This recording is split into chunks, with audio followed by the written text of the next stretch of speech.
I'm sorry to have to report to you that this morning Fox News is reporting that 7 police officers have been shot in Baton Rouge, Louisiana, and 3 are confirmed dead. The last report that I heard, 3 are confirmed dead. And so, and from the last report I heard, they had not caught the folks who did this shooting to these officers. And so, I have to say that this is a sad day in America, but yet not a surprising day.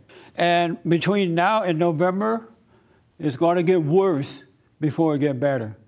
So get ready, folks. It's going to be a long, hot summer and a winter that we've never experienced before in America. It's just so unfortunate, but as I've always said, that our battle is a spiritual battle, a warfare between good and evil, right versus wrong. And evil's at work, evil's winning, and we've allowed evil to win for the last 60 years or so, as far as I can remember. I'm sure it goes back further than that, but we have allowed it to happen, and we're seeing the result of it. The one thing I know about evil is that if you don't deal with it in your own personal life, it will destroy you, your family, and everything around you. And likewise, in the public life. I was thinking about the situation this morning, and it's sad in many ways. One is that, and we don't know yet who shot these officers in Baton Rouge, Louisiana, but Black Americans are being used. I don't know at this point who did the shooting in Louisiana, Baton Rouge, Louisiana this morning, but Black Americans are being used for destruction. And they have been set up years ago for this day. Can you imagine that we are now having attacks on police officers? That people are deliberately going out and killing police officers? Did you ever imagine that we would get to this point one day in this country? Well, we are here. And unfortunately, Black folks are being used for this reason. The real problem in Black Americans or in the Black culture is not white police officers. It's not police officers at all. And it's not racism. About 60 years ago, the government came in, headed up by the so-called civil rights leaders, and they told Black Americans, we're going to take care of you because you can't make it in America due to racism. And many Black people fell for it. And they gave in to the government and took the fathers out of the home. And what I've come to realize is that these people have deliberately cut off the lifeline for Black Americans in order to keep them angry and convince them that something called racism is against them. For example, they took the fathers out of the home, cutting off the lifeline. Then they screwed up education. I mean, just the worst education as possible. Took out academics and pushed social issues, cutting off the lifeline for Black Americans. Then they said, well, you can't get jobs. You need the government, cutting off the lifeline for Black Americans. And then they told them, well, the white folks are your problem. They are to blame for this, cutting off the lifeline for Black Americans. So they have cut off the lifeline in order to use them for personal gain. And when I say they, I'm talking about the so-called civil rights leaders, people like Jesse Jackson and Louis Farrakhan and the liberals, both Black and white, most of the Black preachers. They have literally cut off the lifeline for Black Americans in order to keep them dependent, keep them angry, feeling like victims, and blaming other people for their problems. That's what's going on here. And then they come in. I heard a report this morning that Jesse Jackson and Al Sharpton and others went to the funeral of the guy in Baton Rouge that was killed, Alton Sterling. They went to this guy's funeral, and they were telling people, oh, calm down, take it easy. But these are the same people who caused the problem. And then they come in as though they're trying to save you. I saw Barack Obama speaking at the funeral of the Dallas police officers, and it was just evil what the man did. He came in pretending that he was so hurt and so concerned. Our prayers are with you. Then, right in the middle of the service, when everybody's all thinking, wow, this guy really is a nice guy. He really means well. He threw out the name of Black Lives Matter. He brought up so-called racism in the past. He justified the killing of those officers, which gave approval to people like Black Lives Matter that racism does exist and what they're doing is the right thing. And so it's just, you got this kind of stuff going on, and folks don't seem to understand what it is. They can't really figure out, why is this happening? Obama seemed like a nice guy, but yet he's sending out another message, blaming someone else for the problems. It's so unfortunate what is happening, because nothing good is going to come out of this for black people. In the end, when it's all said and done, blacks are still going to be on the lower end of the totem pole. Lower end of the totem pole. You can kill all the cops. You can burn down the cities.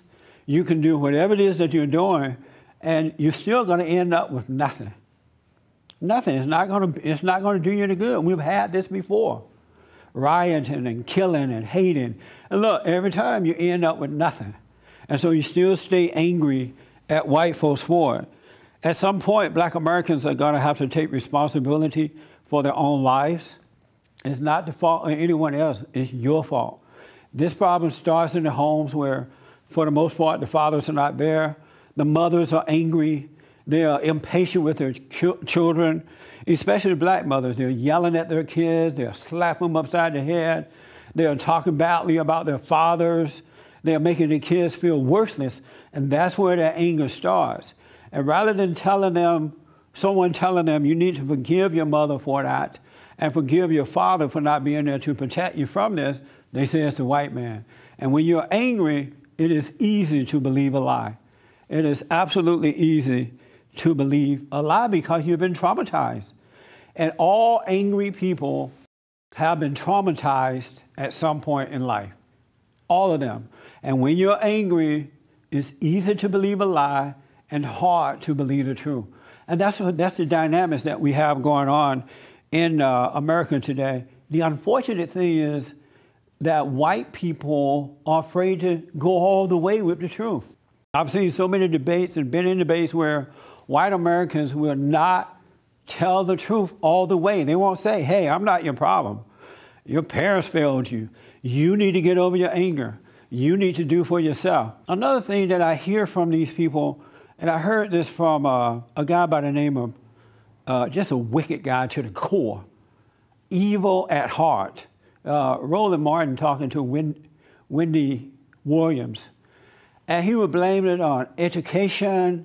He was blaming it on racism. He was blaming all this on everything but the blacks themselves. When I was growing up, just so you know, there were black universities and black schools around the country because black folks were not allowed to go to white schools. And so what black Americans did, they built their own schools. They had great universities around the country. As a matter of fact, my uncles and aunts, they went to some of those schools. And they got a good education. They came back. There was teachers and professionals. And there were black businesses all around. And so blacks were educating themselves. They were creating jobs. They were on their way up the ladder of the economic ladder, but they gave up when they decided they wanted forced integration. They said, oh, our stuff is not good enough. We want the white man's stuff. We want his stuff. We want to go to your schools. We want to go to your businesses. We want to sit in your cafes. And they gave up their businesses. They gave up their growth in life for the white man. They tried to force them to give them something, and they lost their way. And so if black people are suffering economically or if they lack education, it's their fault. The average black university today isn't worth a dime. I mean, just because there's no attention being put there. And then before they go off to college, you don't have parents paying attention to what's happening in their schools and their neighborhoods. They're not paying attention. They're not keeping an eye on the teachers to make sure that they're teaching them academics and things like that. They're not doing that, folks. And you can't blame that on white people. It's our fault that we're not doing it. Any black man or woman who wants to make it in America can make it. You're being used in a bad, bad way, and it's going to turn out bad for you. That's why it's so important to drop the anger so that you can see what's going on, folks. And my heart just breaks for black Americans because they really can't see what's going on. They are blinded by their anger. That starts in the home first. Before we can integrate, that we need to rebuild ourselves and our communities to the same level and standard as the white folks before we can integrate with them. So it's is that similar to what you're saying? Well, I don't necessarily believe in separation. Okay. Well, what I don't believe in is forced integration, because you can't force someone to love you. And so if blacks had continued to build character, build their families, men and women get married, set the example for the children, make sure the kids respect themselves and others, respect the elderly, respect authority, then naturally, and build their community, naturally, other people want to live in that community. They would want to come to your community and buy your product. They would naturally want to do that. But they cut that out because they listened to the so-called leadership and they gave up on themselves. And now they're in the hole, but the white people are being blamed for it, and it's not true.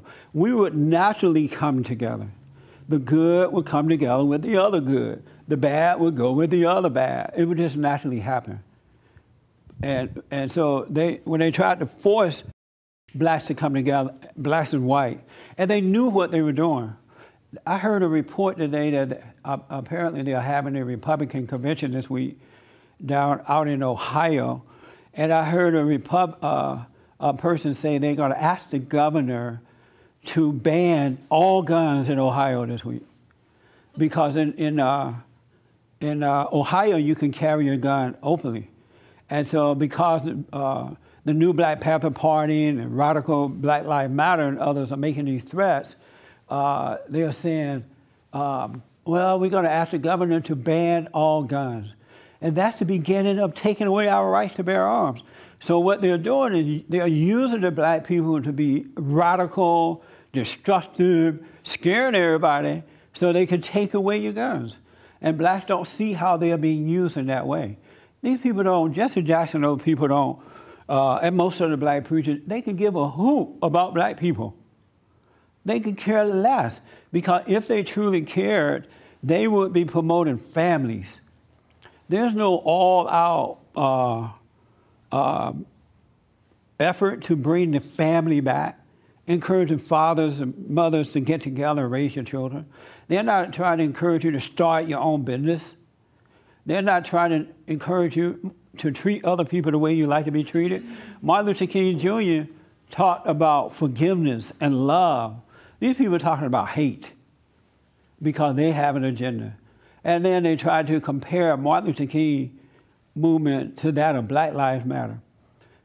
Black Lives Matter is a radical, evil, I don't care how much Obama is approving them, they are radical, they're evil, they're agitators, and they are being used to destroy this country.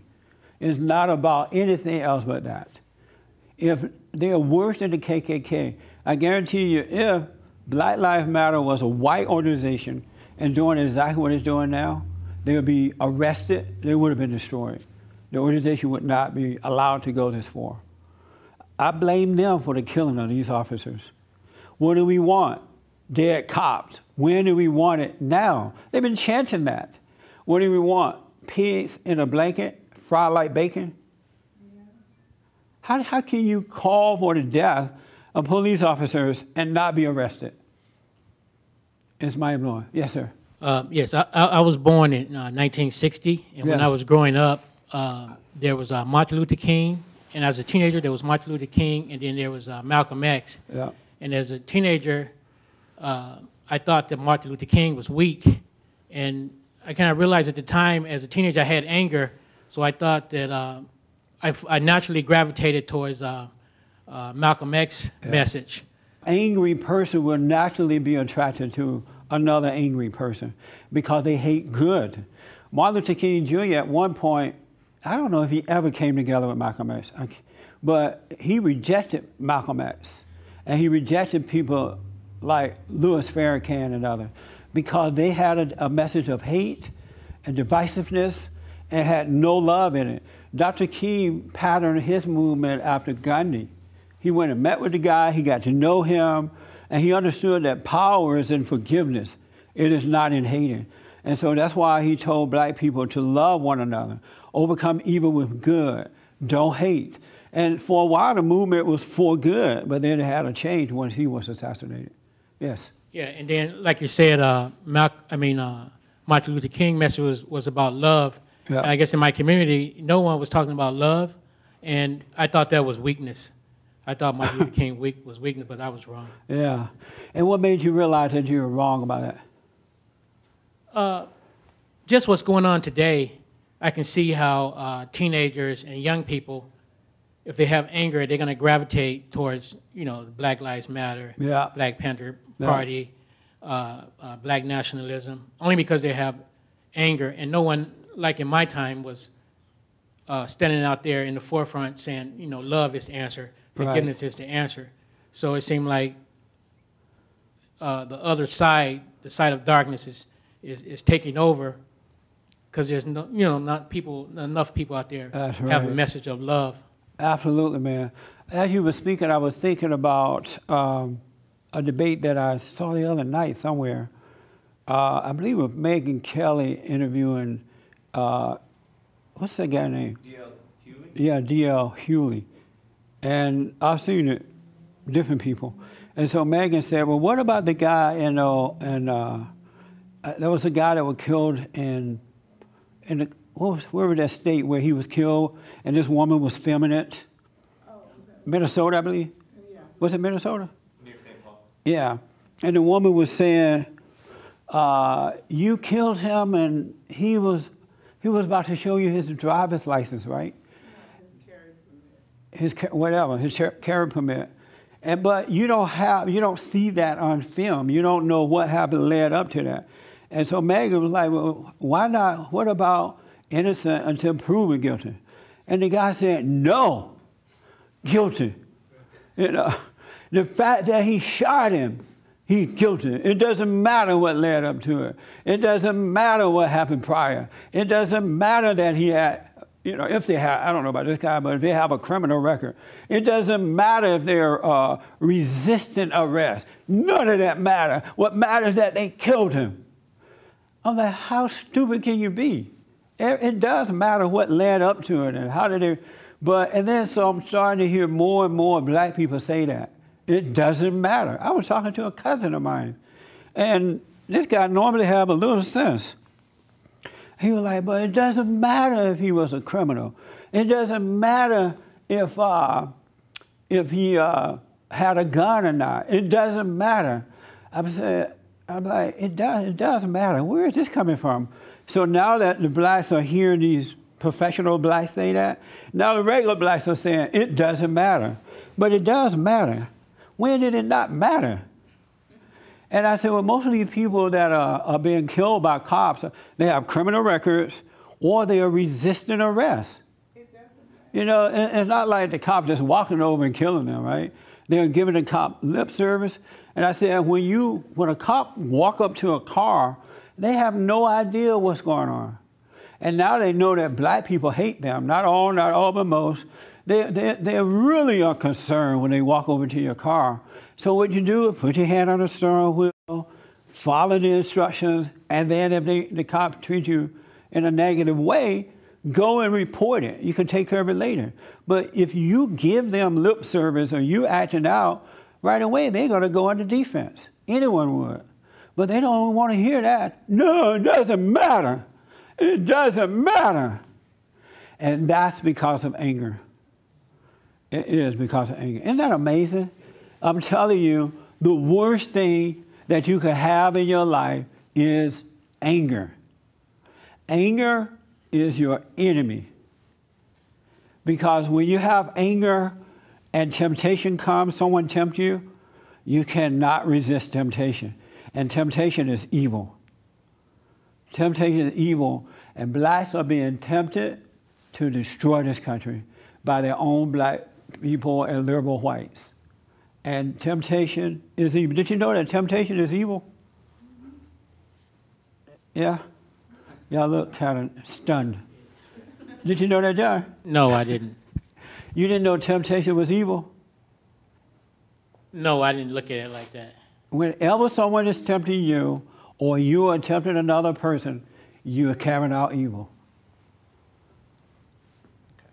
That's why in the Lord's Prayer it says, our Father, which art in heaven, hallowed be thy name. Deliver us from lead us not into temptation. Deliver us from evil. Adam was tempted. Eve was tempted. You are tempted every day.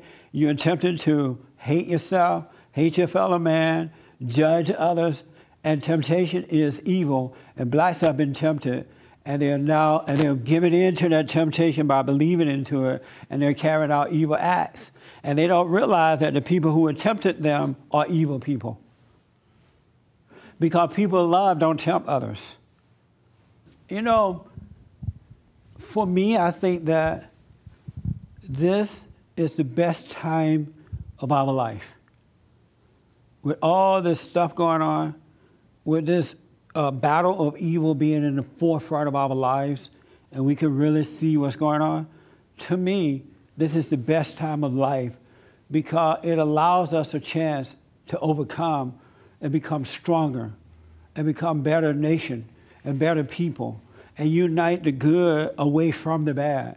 It looked like a negative thing, and it is negative. It's evil, it's bad, but it's also set up to wake us up. It's like in your own personal life, if you don't have control of your life, you're giving into temptation, you're hating your fellow man, you're carrying on, and then God allows something to happen in hope that he could wake you up so that you won't fall over into the ditch. That's why this is happening. It's happening so God want to wake up the children of God to know that if you don't wake up and fight evil back, this is what's going to happen. It's going to destroy you. And so instead of getting angry at what we see happening, we need to wake up and overcome it. Because we have the authority. Love is the authority. And I'm not talking about human love, not that kind of love. I'm talking about the God love that has no emotions, no thoughts, none of that stuff. It's just a light that we live by. So this is really the best time for us, because if we don't wake up now, there's stuff coming down the road that we won't be able to handle. And so it's really trying to wake us up before we get to the real deal, and that way we'll be strong enough to overcome it. Yes? Yeah, but it does seem like it's going to continue to get worse, and I don't see it getting any better. What do you think about that?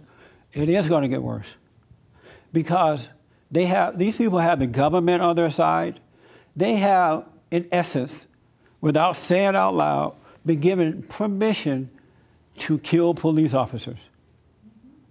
That an environment has been created for these people to go out and kill cops. And it does seem like also the media is on their side. Right, the media is on their side. And then even the conservative media won't go all the way with the truth about what the real problem is. They won't really say it. And then I'm starting to hear even some of my conservative friends who are in the media, they're saying, I understand how black people feel, because I have black friends who have been stopped by cops, even prominent ones been stopped by cops. So I understand how demeaning that is, right? And so they're starting to fall for it, not understanding that once you fall for a lie, then you're going to fall for everything else too. And yes, black Americans, especially men, have been stopped by police officers. I've been stopped by cops. It's been a long, long time though, but I've been stopped by cops. And I remember the last time that I was stopped, and it's been years ago. It looked like ever since I paid my car insurance and keep it up, I haven't been having any problems. But so I had my janitorial service, and I was on my way to work one night, me and another person that was working with me. And so all of a sudden, these cops came behind us and turned that siren thing on and stopped us. And they got out of the car, they were yelling, "Get out of the car." It was a man and a woman, a white man and a white woman, police officer. They're like, "Get out of the car, get out of the car." I'm like, oh my God, they're gonna kill me. What is going on here? And then we got out the car, "Get on your knees." I'm like, what's wrong? What scared me most about the whole ordeal is that the woman had the gun on me. And I thought she might freak out because she had the gun in her hand and screaming and yelling. And I'm thinking, this woman's going to accidentally kill me. You know, that's what was freaking me out. And then they asked us to show ID. We showed ID. And then they said, "Oh, we thought you were someone else." Some more black guys, right?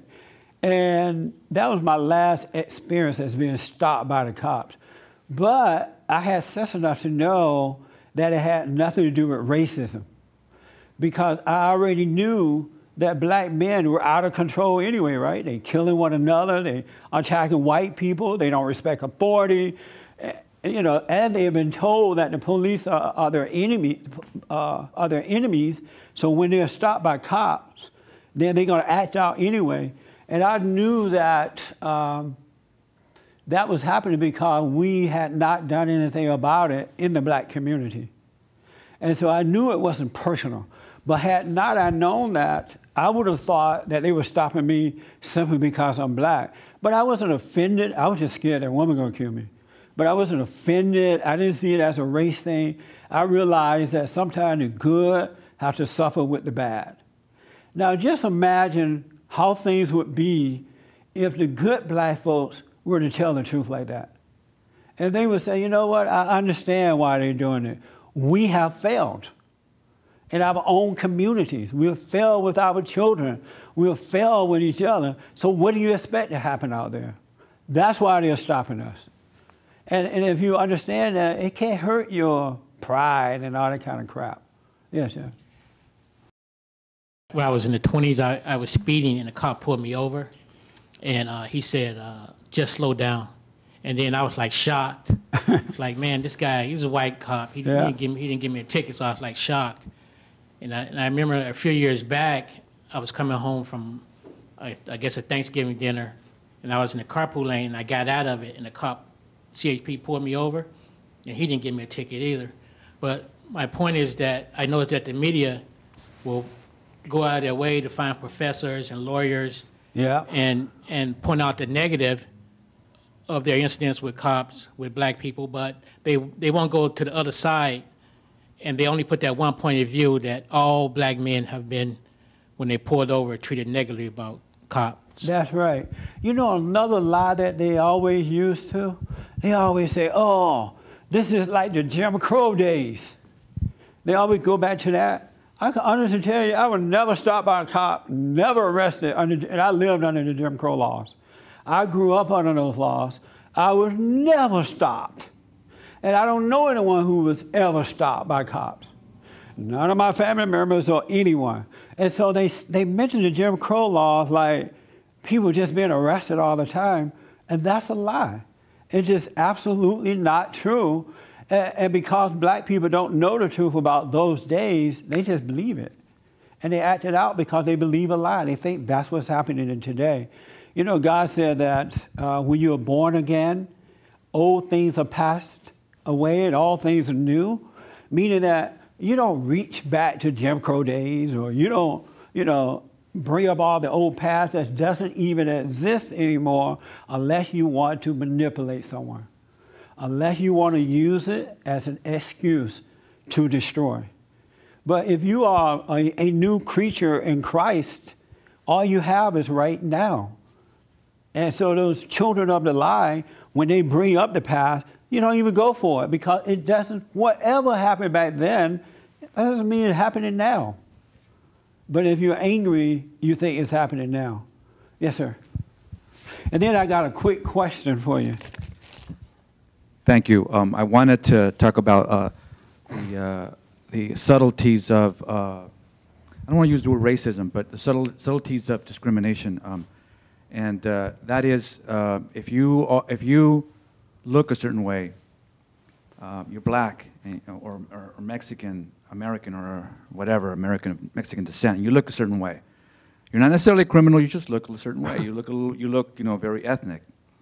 And you're walking down the street, and it just seems like, it's more a white upper class citizen is more likely to gravitate to get her purse, will feel a little bit uncomfortable about you, what have you. You see it. Right. You walk into an Asian store. Yeah, I've seen that. And they'll look at you. There's some type of conditioning that's already there.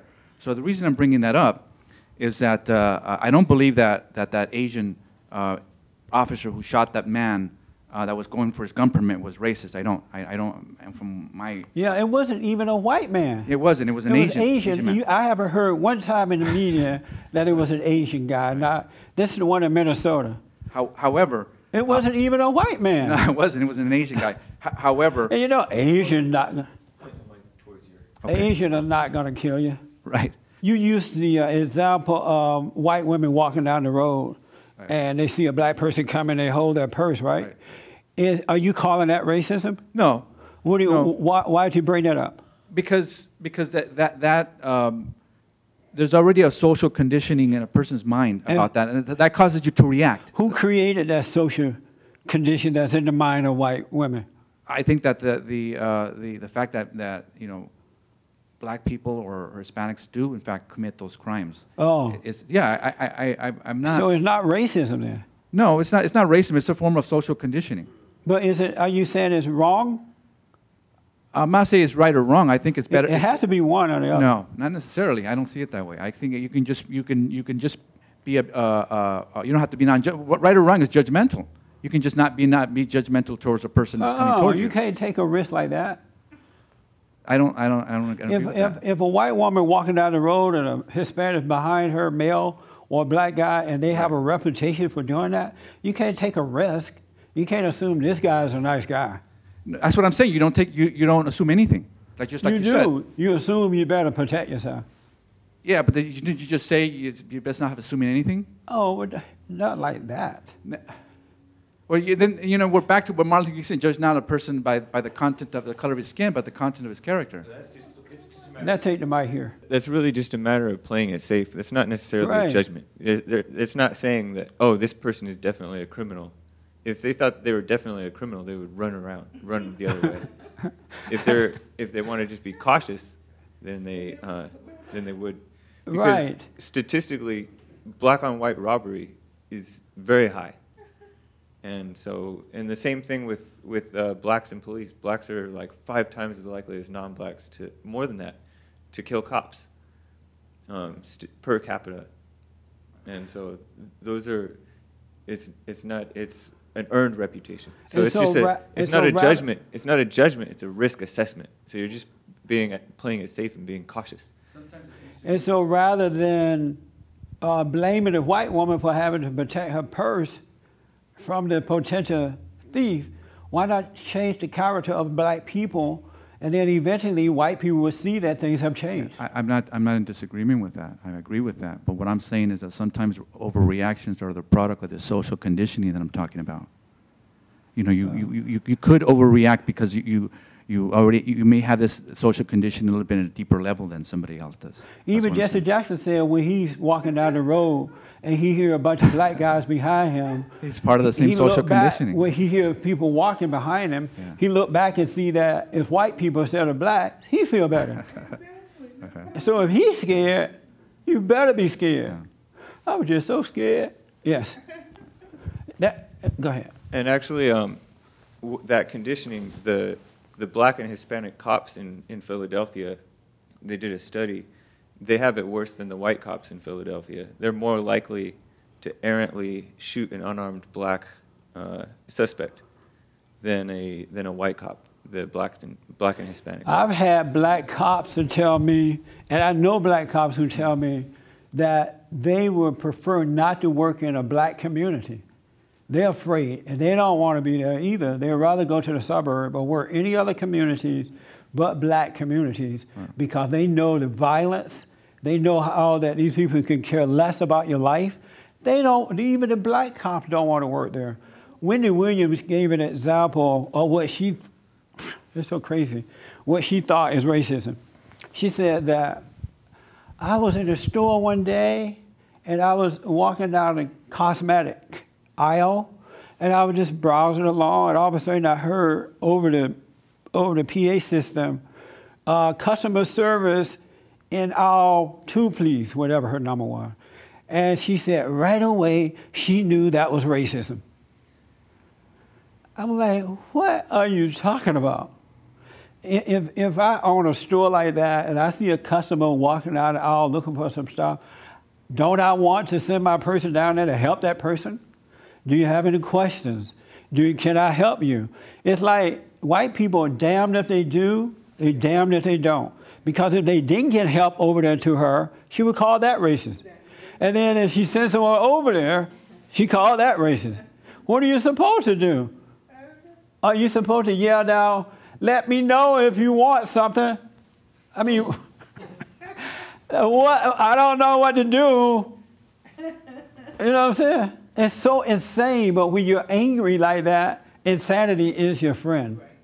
And white people can never, ever, ever, ever prove to black people that they're not racist. Because you can never prove anything to an angry person. White people can get up in the morning and turn flips all day and say, we're doing it for the love of black people. They still won't believe it. You can't convince an angry person that you are not against them. When people get offended by people women holding their purses tight, that's a wrong thing too. You should just understand. That's right. What's going on. I've been walking down the road, and I've been on TV, I've been writing books, and been out there, right? And white people look around and see that as a black man, and they'll hold their purse. And things get really busy in my head right away. Oh, look at her. Kelly, you got more money than she has. He be telling me all that crap, right? But I know it's from the devil, and because I don't have that anger in my heart anymore, it can't control me. I understand why the woman holding her purse, and I don't blame her. Yeah. And so if I don't like that, what I need to do is change the way black men act. Right. Teach our young men to treat people the way you would like to be treated, and stop hurting these folks and robbing them, then all that would change. Yeah, I agree with that, but in the same token, I think you should watch. You should also watch that social conditioning mentality that I'm talking about, because it could cause you to prejudge somebody. It could cause you to judge. So that's something also that needs to be watched just the same. An example would be that you have a client in front of you and he looks a certain way. You can't, if you already have a discriminative thought based upon what these people do or whatever, even using that term, what these people do. But, it's a good idea sometimes to let that pass because that may not be the case. You could be influenced. Is he saying that the Asians should not look at the blacks and the Mexican walking in the store? Are you saying that? No, I'm saying that you got to be careful that you don't judge somebody. When you don't judge somebody, and you have to watch that social conditioning that he's talking about. You have to watch that because how do you watch that though? Because those can be judgments. Those can be judgment that this person is bad or this person is evil. This person wants to steal. This person wants to steal my purse. When in fact that's not the case. Pointing towards your mouth. Okay. And I love you, but I'm not getting that. Okay. I'm really just not getting. When I go to visit my relatives in the But isn't that the devil, Jesse? If the devil's telling you, let me finish this point. If the devil's telling you, this guy wants to steal my purse, this guy, he's bad, he's wrong. Your thoughts are telling you this based upon the fact that a lot of black people have stolen people's purse. Isn't that something you should look at as well? It may not be the case. And then do what? Look at that, but not hold your purse on your side? Well, I mean, that's a decision that person's going to make. Are you saying they should not? I wouldn't necessarily do that, no. Should you hold I your wouldn't purse? necessarily guard my wallet. I'll just be aware. No, I would not. I would not necessarily guard my wallet. I would just, be aware. Because you're thinking that you're making a prejudgment on that person? No, because I want to be clear. I want to be clear. But how would you know? Would you wait until after they steal your wallet? No, I would watch them, and if they can make a move for it, then I would make a move. What you're saying is you have to hold your judgment till you see them killing you. That's not right. Don't judge, period. Well, it's not judgment. It's what do you call it? It's called It's called discernment. You see what's coming to you, and you have to. What is the purpose you have of a choice having to react. consciousness if you're going to wait to be attacked and then test your consciousness? The reason you want to be aware is so you can protect yourself prior to the incident. Yes. To me, it's apprehension. What is it? To me, it's apprehension. What you're stating is the way it's perceived. Apprehension. You're apprehending what's going to happen, and that's to me, it's not. Well, you not keep on trying it that way. Go down South Central and do that. Yeah. You know how I say, doubt the doubt. Don't believe anything that your imagination tell you. Don't believe anything that it tell you because it's always lying to you. Whatever your thoughts are telling you, just know that it's a lie. And when you know that, then you have faith. The question is, how do you do that? All right? That's what I want to talk about next week. If the Lord is willing and the creek don't rise, because we don't have time to get into it now. This came up, someone asked me this during the week, and it was interesting.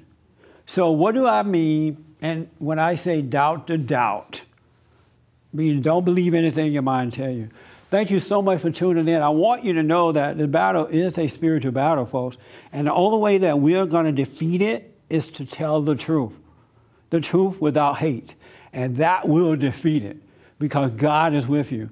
For men and women of all races, all colors, whatever you are, tell the truth, tell the truth. A prodigal son